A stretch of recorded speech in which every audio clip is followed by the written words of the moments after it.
After 11 rounds of voting, there is still no Speaker of the House. Lawmakers voted to adjourn until noon on Friday. Kevin McCarthy once again failed to garner enough Republican support to win the speakership in the House his party controls by a slim majority. It's the first time since 1859 that a House Speaker election was not decided within 10 ballots. Until a speaker is chosen, no one can be sworn into the House, including lawmakers who represent southern New England. 12 News reporter Kayla Fish joins us now with reaction and what happens next.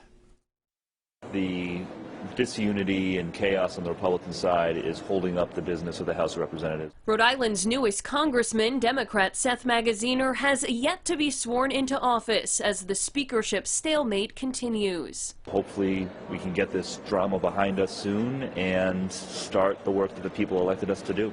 A speaker has not been elected. Republican Kevin McCarthy still unsuccessful Thursday in his bid to gain support from a far-right group of GOP lawmakers in the 118th Congress. The speakership vote will continue Friday, which marks the anniversary of the January 6th attack on the Capitol. And the House GOP, whose extremist wing fomented that insurrection, is demonstrating to the American public in the most public possible way that they have learned absolutely nothing about American democracy since then. Kevin McCarthy has made concessions to the group of holdouts, but hasn't gained any votes. I want to clarify something real quick to my colleagues across the aisle.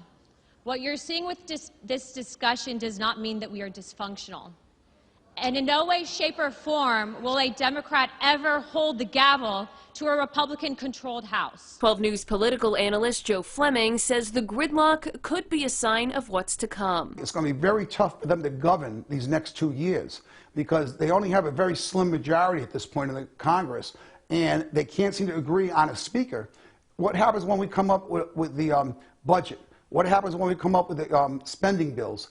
Now, the longest House Speaker vote in history was back in the 1800s, and it took 133 votes. Joe Fleming tells me he hopes it doesn't take that long this time around.